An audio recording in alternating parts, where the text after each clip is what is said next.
welcome to Wantok Voice, where we engage in conversations that matter. If you are new to the place, my name is Tony, and I cover mostly politics and development issues in Solomon Islands. I'm glad that you come around, and I do hope that you will stay around until the end of the video. And if you like the content of this video, please do share with others. I'd like to begin this episode by talking about a research I did with the Westminster Foundation for Democracy at the beginning of the year. And it's on the cost of politics. Westminster Foundation for Democracy is an organization that supports the work of parliamentarians, and they have programs running elsewhere in the world besides Solomon Islands. You can find more about their work and what they are doing on their website. Just type in Westminster Foundation for Democracy, and that will definitely get you there. You can also find a copy of the report on the cost of politics. You can also find that report there on the website. Just type in cost of politics, Solomon Islands, and that will also get you the report. Now, the discussion about the cost of politics becomes important when we talk about inclusive participation, because cost of politics refers mainly to the expenses paid by candidates or the expense of running or contesting the constituency seat. And as we all know, when the cost of politics remains high, when the cost of contesting the constituency seats remains high, we will find that only those with resources and with the financial backing will be able to contest these seats successfully. And that's what we do not want, because we do not want people going into parliament just because of the money they have. We want people to go into parliament to contribute to legislations, to policies that will affect the lives of our people, ordinary Solomon Islanders. And if we are not careful, we will find that that space will be captured by those with resources, those with money. They will control that space. And it will become inaccessible to those with fewer resources. And we do not want that. We want those with good ideas to also go into parliament, to contribute and to influence policies within that space. And so the discussion is also very important for all of us. What I will do now is to talk about some of these in the context of the report.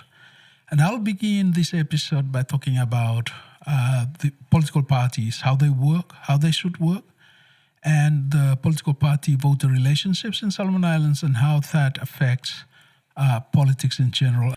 Now, if we look at the way our political parties have come over the past years, we see that a political party affiliation has largely been on personal relationships rather than ideas and the kind of values political parties represent.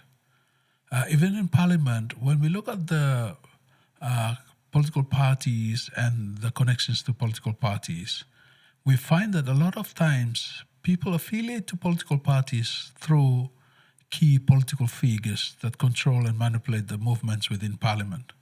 So membership to political parties a lot of times has not been on the kind of policies and the ideas that political parties promote. Unfortunately, these relationships to political parties are mostly based on personal relationships and connections to key political figures or other influential figures who connect them to these key political figures in Parliament. And so we find that when these key figures move around, they also take with them those who say they are members of political parties but are more connected to these parties through these key figures.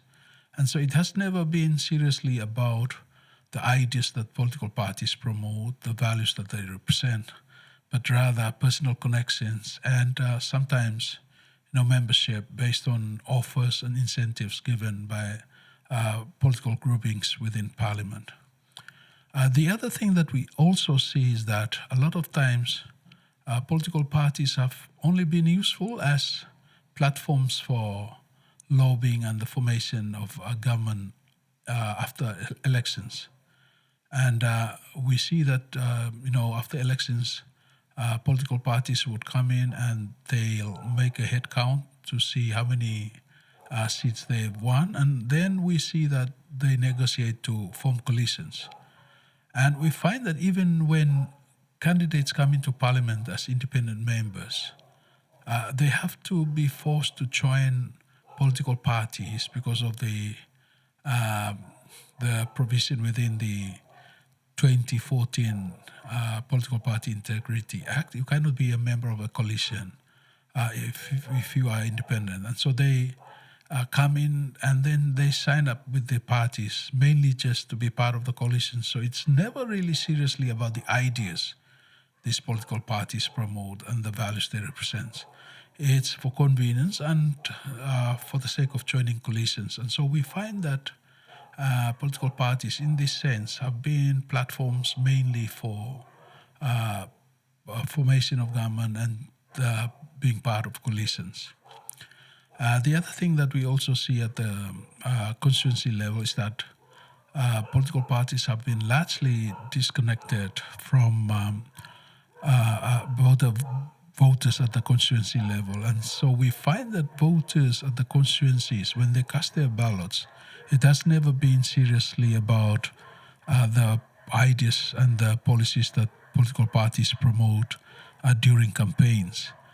So we see that at the constituency level, people make decisions and they vote based on relationships, individual connections to candidates who are contesting the elections, and also sometimes connections to power brokers and campaign managers at the constituency level. Now, because we vote at the constituencies not based on ideas but more on relationships, in a sense, its constituency is independently electing its member of parliament, independently, isolatedly from others.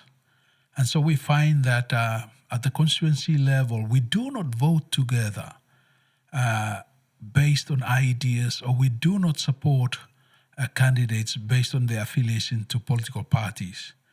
But its constituency elects its member of parliament independent of other constituencies, without caring much about what's happening, what's going on in the other constituencies.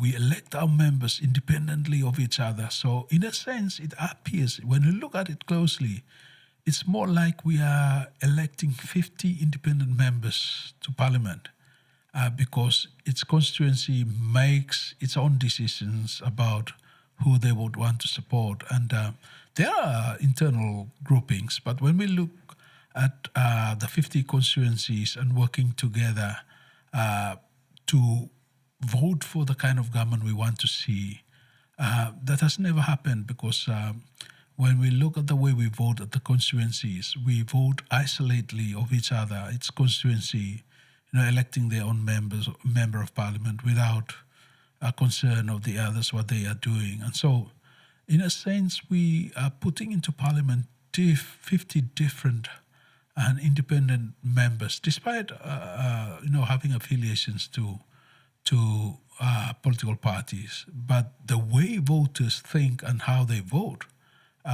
it appears as if they are voting 50 independent members and sending them into parliament, each one independent of each other.